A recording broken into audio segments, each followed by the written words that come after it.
ஓம் cream ஆதித்யாய சோமாய மங்களாய புதாயஜ குரு சுக்ர சனிப்பியச்ச ராகவே கேதவே நமக. உலகை கட்டி காக்கும் பரமேஸ்வரன் பார்வதியின் திருவருளால் அனைவரும் நலமுடன் வாழ இந்த எல்லாம் வல்ல இறைவனை வணங்கி நேயர்கள் அனைவருக்கும் எனது அன்பான வணக்கங்களை தெரிவித்துக் கொள்கின்றேன். இன்றைய பதிவிலே நாம் பார்க்க இருப்பது அக்டோபர் மாதத்திற்கான ராசி பலன்கள். முதலில் கிரகங்களின் நிலைகளை பற்றி பார்க்கலாம். அக்டோபர் மாதம் 1ஆம் தேதி வாக்கிய பஞ்சாங்கத்தின்படி கிரகங்களுடைய நிலைகள். மிதுன ராசியிலே குரு பகவான் பயணம் செய்து கொண்டிருக்கிறார். சிம்ம ராசியிலே சுக்கிர பகவானும் கேது பகவானும் பயணம் செய்து கொண்டிருக்கிறார்கள். கன்னி ராசியிலே சூரிய பகவான் பயணம் செய்து கொண்டிருக்கிறார். துலாம் ராசியிலே செவ்வாய் பகவானும் புதன் பகவானும் பயணம் செய்து கொண்டிருக்கிறார்கள். கும்ப ராசியிலே சனி பகவானும் ராகு பகவானும் பயணம் செய்து கொண்டிருக்கிறார்கள். இம்மாதம் 4 கிரகங்கள் இடப்பெயர்ச்சி ஆகின்றன. மிதுன ராசியிலே பயணம் செய்து கொண்டிருக்கின்ற குரு பகவான் அக்டோபர் மாதம் 8ஆம் தேதி கடக ராசிக்கு இடப்பெயர்ச்சி ஆகிறார். சிம்ம ராசியிலே பயணம் செய்து கொண்டிருக்கின்ற சுக்கிர பகவான் அக்டோபர் மாதம் 10ஆம் தேதி கன்னி ராசிக்கு இடப்பெயர்ச்சி ஆகிறார்.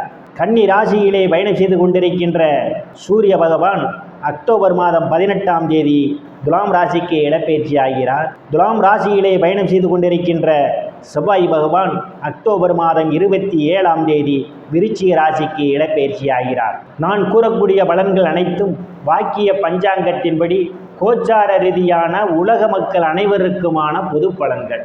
உங்களுடைய சுய சாதகத்தில் கிரகங்கள் இருந்த நிலைமையும் தற்போது நடக்கக்கூடிய தசாபுத்தியும் கணக்கில் எடுத்துக்கொண்டு பலன்கள் எடுக்கும்போதுதான் துல்லியமான பலன்களை எடுக்க முடியும். உங்களுக்கு துல்லியமான பலன்கள் நீங்கள் தெரிந்து கொள்ள விரும்பினால் உங்களுடைய பெயர், பிறந்த தேதி, பிறந்த நேரம், பிறந்த ஊர் ஆகியவற்றை எனது வாட்ஸ்அப் எண்ணிற்கு அனுப்பி வைத்து பலன்களை தெரிந்து கொள்ளலாம். உரிய கட்டணம் செலுத்தி வாருங்கள், ராசிக்குள் போகலாம்.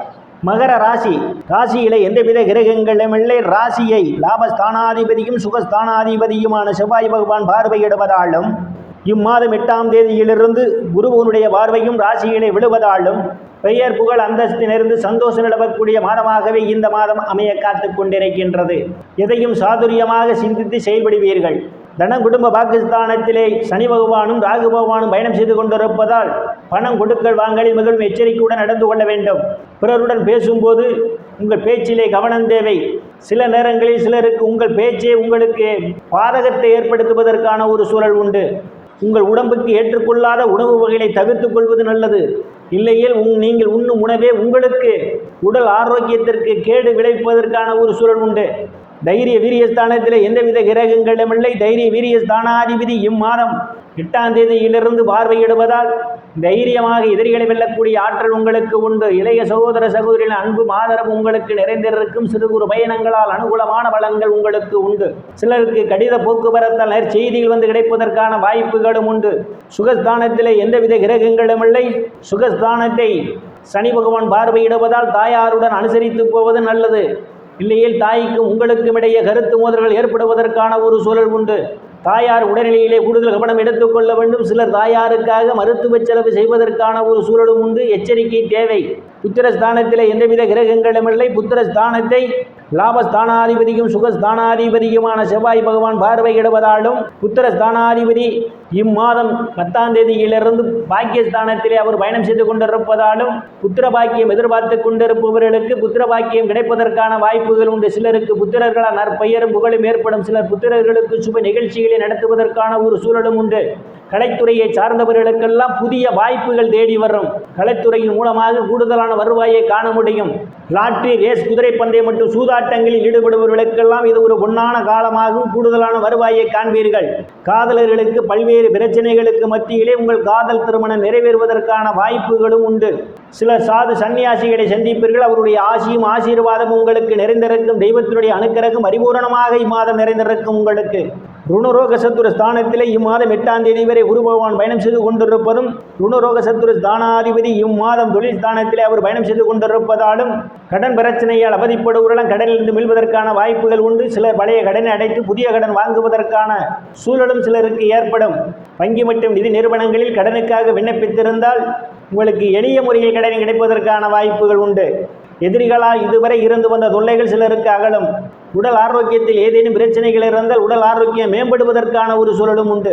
களத்திரஸ்தானத்திலே இம்மாதம் 8ஆம் தேதியிலிருந்து குரு பகவான் பயணம் செய்து கொண்டிருப்பதால் திருமண வயதுடைய ஆண் பெண் இருபாலருக்கும் இதுவரை இருந்து வந்த திருமண தடைகளெல்லாம் விலகுவதற்கான வாய்ப்புகள் உண்டு. கணவன் மனைவியிடையே ஒரு அந்யோன்யம் நிகழும். வேலை விஷயமாகவும் கருத்து வேறுபாடு காரணமாகவும் பிரிந்த தம்பதிகளெல்லாம் ஒன்று சேர்வதற்கான ஒரு சூழலும் உண்டு. பங்காளிகளுடன் இதுவரை இருந்து வந்த பிரச்சனைகள் தீர்ந்து பங்காளியுடன் நல்ல நட்புணர்வு ஏற்படும். கூட்டுத் தொழில் செய்பவர்களுக்கெல்லாம் கூட்டுத் தொழிலிலே அபரிமிதமான முன்னேற்றத்தை காண முடியும். அஷ்டமஸ்தானத்திலே கேது பகவான் பயணம் செய்து கொண்டிருப்பதும் அஷ்டமஸ்தானத்தை சனி பகவானும் ராகு பகவானும் பார்வையிடுவதாலும் தேவையில்லாமல் அடுத்தவர் பிரச்சனை தலையிடுவதை தவிர்த்துக் கொள்வது நல்லது. இல்லையில் உங்களுக்கு மன உளைச்சல்களும் அவமானமும் ஏற்படுவதற்கான சூழல் கொண்டு எச்சரிக்கை தேவை. பாக்கியஸ்தானத்திலே அஷ்டமாதிபதி இம்மாதம் 18ஆம் தேதி வரை பயணம் செய்து கொண்டிருப்பதும் இம்மாதம் 10ஆம் தேதியிலிருந்து பூர்வ புண்ணிய ஸ்தானாதிபதியும் தொழில் ஸ்தானாதிபதியுமான சுக்கிர பகவான் பாக்கியஸ்தானத்திலே பயணம் செய்து கொண்டிருப்பதாலும் பாக்கியாதிபதி தொழில் ஸ்தானத்திலே இம்மாதம் பயணம் செய்து கொண்டிருப்பதாலும் தந்தையருடைய அன்பும் ஆதரவும் உங்களுக்கு நிறைந்திருக்கும். தந்தை உங்களுக்கு பக்க பலமாக இருப்பார். தந்தை வழி சொத்துக்களில் ஏதேனும் பிரச்சனைகள் இருந்தால் அவை உங்களுக்கு சாதகமான முடிவுக்கு வருவதற்கான ஒரு சூழல் உண்டு. சில தர்ம காரியங்களிலே ஈடுபடுவீர்கள். சிலர் புண்ணிய ஸ்தலங்களுக்கெல்லாம் போய் வருவீர்கள். வெளிநாடு செல்வதற்காக முயற்சி செய்து கொண்டிருப்பவர்களுக்கு வெளிநாடு செல்வதற்கான வாய்ப்புகளும் உங்களுக்கு கதவை தட்ட காத்து கொண்டிருக்கின்றது. பட்ட மேற்படிப்பு படிக்கக்கூடிய மாணவ மாணவிகளெல்லாம் படிப்பிலே சிறந்து விளங்குவார்கள். பேராசிரியருடைய நன்மதிப்பையும் பாராட்டையும் பெறுவார்கள். சிலருக்கு முன்பின் தெரியாதவர்களெல்லாம் உதவிக்கரம் நீட்டுவார்கள். சிலருக்கு அந்நிய மதத்தினரால் அனுகூலமான பலன்கள் உண்டு.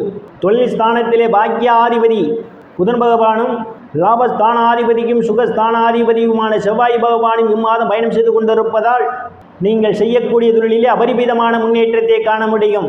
வேலை தேடுபவர்களுக்கெல்லாம் அவரவர் தகுதிக்கு ஏற்றவாறு வேலைகள் கிடைப்பதற்கான வாய்ப்புகள் உண்டு.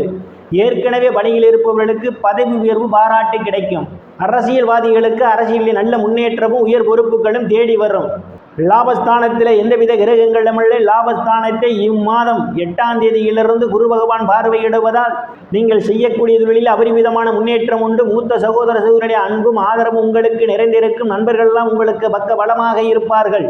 விரயஸ்தானத்தில் எந்தவித கிரகங்களுமில்லை. விரயஸ்தானத்தை இம்மாதம் 8ஆம் தேதி வரை குரு பகவான் பார்வையிடுவதாலும் விரயஸ்தானாதிபதி இம்மாதம் ருணரோக சத்துரு ஸ்தானத்திலே இம்மாதம் 8ஆம் தேதி வரை அவர் பயணம் செய்து கொண்டிருப்பதாலும் 8ஆம் தேதிக்கு பிறகு அவர் களத்திர ஸ்தானத்திலே அவர் பயணம் செய்து கொண்டிருப்பதாலும் சிலருக்கு சுப செலவுகள் ஏற்படுவதற்கான ஒரு சூழல் உண்டு. வெளிநாடு செல்வதற்காக முயற்சி செய்து கொண்டிருப்பவர்களுக்கு வெளிநாடு செல்வதற்கான வாய்ப்புகளும் தேடி வரும். நேயர்கள் அனைவரும் இறைவனுடைய திருவருளால் அனைத்து செல்வச் செழிப்பும் பெற்று சிறப்புடன் வாழ அந்த எல்லாம் வல்ல இறைவனை வணங்கி நேயர்களை மீண்டும் அடுத்த பதவியில் சந்திக்கும் வரை விடைபெறுவது ஜோதிடர் எஸ் ராமன். நன்றி, வணக்கம்.